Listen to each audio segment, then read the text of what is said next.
Hey everyone, it is that time of the week again, folks. We had a new Red Dead Online update on Tuesday, which introduced some pretty epic money and gold bonuses, of which I have a tips and tricks and just general guide video uploaded yesterday. And today we have the new buyer's guide for this week's update and discounts, tips and tricks in regards to what's on sale, so you can be sure to get the most bang for your buck, make sure you make the right purchases, and most of all, so you don't regret spending any of your money. We're going to go over all the major discounts for players this week, and I think there is something in here for everyone, so let's jump right in. If you enjoyed this video at any point, or if you just find it helpful, let me know by dropping a like on it. And if you want to stay up to date with everything Red Dead Online, consider hitting that subscribe button with your bell notifications turned on.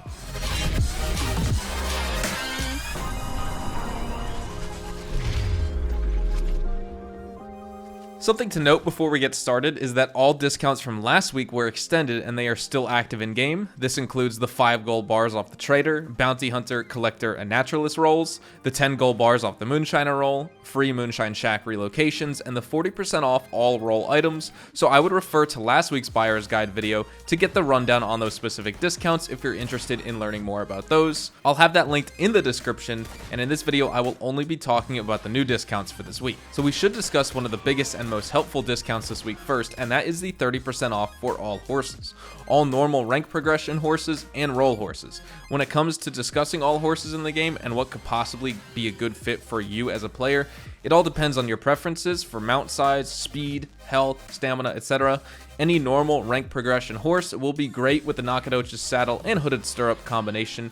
We'll get into more in that later, and I honestly recommend you pair those two horse items with any horse you purchase because of the 85% less stamina drain you're going to have.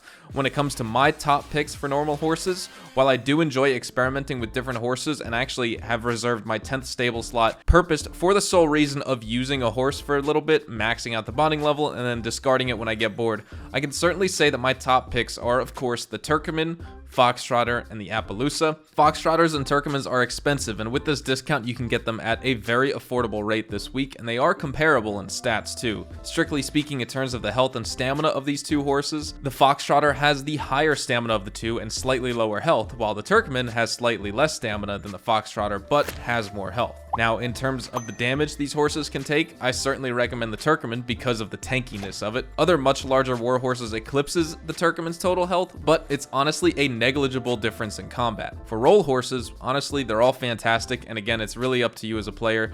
I actually have a video of ranking all roll horses from worst to best on my channel if you want to check out that video, where we dive in depth on every single stat and what makes one horse better or worse than another. But for the sake of this buyer's guide video on the discount, my personal list, just in terms of enjoyment, is the Norfolk Roadster as number 1, Criollo as number 2, Gypsy Cob as number 3, Cladruber as number 4, and then the Breton horse as horse number 5. Now, for those of you who have owned and used all the roll horses, I would love to hear your favorites in the comments down below. The key elements to look for in horses are a high enough stamina so that you aren't constantly running out while you're still ranking up the bonding level, and calming the horse doesn't give you any extra stamina back because that's really important, and also a high enough health so your horse doesn't get 3-shotted in a gunfight like a lot of low-level horses do. Pay close attention to that, as some gold bar only horses are also pretty weak in terms of the health. I feel like I also have a duty to mention the Black Arabian in this video.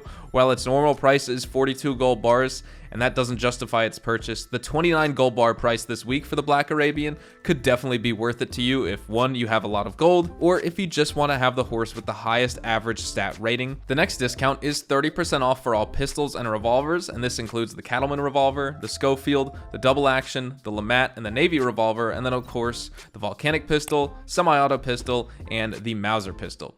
Discussing revolvers first, the Lamat and Navy revolvers are going to be your best choices. The Lamat revolver holds a whopping 9 rounds, which is great for legendary bounties and other missions with large gunfights, as that means more time you can spend shooting before you have to reload. It's great in the accuracy department, and not to mention the special ability to swap your ammunition to 2 underbarrel shotguns on it. It's really a 2-for-1 deal with the Lamat revolver when you buy it. Now, the Navy revolver, it does only hold 6 rounds, but that does come with an incredibly fast fire rate for a very hard-hitting revolver. The double action definitely shoots the fastest of all revolvers, but if you're not using Gunslinger's Choice, or at the very least least, spamming paint it black, you may struggle with the double action as it is incredibly inaccurate past a few feet from a target, and while I recommend everyone collect every weapon eventually, these videos are for those players who need to decide between weapons and decide between certain things because they have a limited amount of money, and so I want to give them the options which will serve them the best. The Schofield revolver, it does hit hard and has really good range as well, but I think it's still kind of a middle of the road revolver because there's nothing really exceptional about it like there is with the Navy or the LeMat. Your last option for revolvers could be a second Cattleman as it's really cheap even without the discount, and using two dual wielded Cattlemans are honestly insanely fun to use and are quite effective. I think you would be surprised despite it being the starter revolver as well. Now for pistols, the Volcanic truly resembles a revolver more than a pistol in this game. The Volcanic has a slower fire rate comparatively to other pistols and deals a much higher damage, but the semi-auto and the Mauser still may be better choices considering you should be buying a pistol because you want to sacrifice that higher damage and range for a very fast fire rate and reload speed. The semi-auto and the Mauser are gang hideout, ambush, and revenue agent roadblock clearing machines, and you'll be satisfied with either choice. The semi-auto is slightly more accurate and holds 8 rounds, while the Mauser, although slightly less accurate than the semi-auto, it does come with 2 extra rounds to the magazine for a total of 10, and I'm usually swapping out all pistols and revolvers while I play because I like to switch it up often, and my 4 most used sidearms are the LeMat revolver, Navy revolver, semi-auto pistol, and the Mauser pistol, so hopefully that's a testament as to why I rate these weapons as highly as I do. Changing pace with the discounts, we have 40% off all saddles, improved saddles, saddle equipment. Now really all I have to say here are go for the upgraded saddlebags for the extra 2 outfits you can stow on your horse. Ultimately, that's the reason why I actually like using the collector saddlebag the most, because I can hold 7 outfits in total on my horse with that saddlebag. Looks are personal preference, of course, but utility-wise, the collector saddlebag allows you to store the most outfits at once, and for my saddles and equipment, I recommend the Nacogdoches saddle and hooded stirrups like I mentioned earlier, and I will explain why. Sure, some of the saddles and stirrups may give you better stat benefits for stamina or health core drain and regeneration rates, but honestly, those don't really matter as all you need to do is feed your horse some hay, oat cakes, or carrots, and they're good to go. The real stat that you need to pay attention to is the stamina drain rate. The more prevention your horse has from stamina to drain, the better. That's more time spent galloping and less time trotting because you need to give your horse a break to prevent it from bucking you off. Choose the Nacogdoches saddle for the 35% less stamina drain you'll have while using the saddle, and combine that with the 50% extra stamina drain prevention you get from the hooded stirrups, and that's a total of 85% less stamina your horse will be using out on the trails. It doesn't really get better than that. Some special saddles may give you slightly higher than the 35% less stamina drain than you get from the Nacogdoches, but remember, you cannot customize the stirrups on them, meaning you will be forfeiting that extra 50% you get from the hooded stirrups, which would ultimately result in your horse still using more stamina than if you were to use my recommended combination. Now, the last major discount we have on offer this week for players is 40% off all gun belts,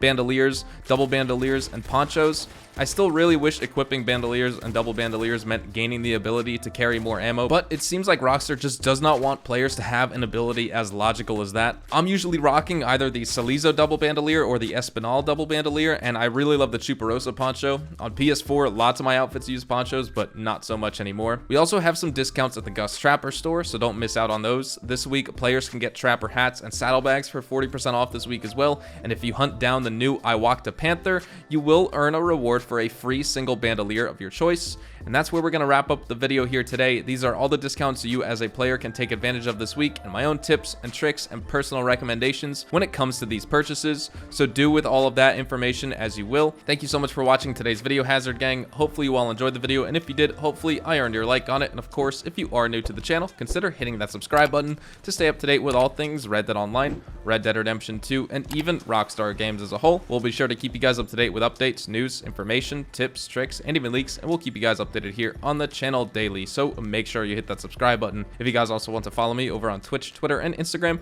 those are the best places to get connected with me outside of YouTube. I practically live on all 3 of those websites, and you can feel free to strike up a conversation and even ask me a question. Whatever it may be though, you can follow me at Hazardous HDTV, and all of my social media links, including my Discord, can be found in the description down below. That being said, thank you all so much for watching. I hope you all have a fantastic day, and I will see you guys in the next Red Dead Online video. Adios, amigos.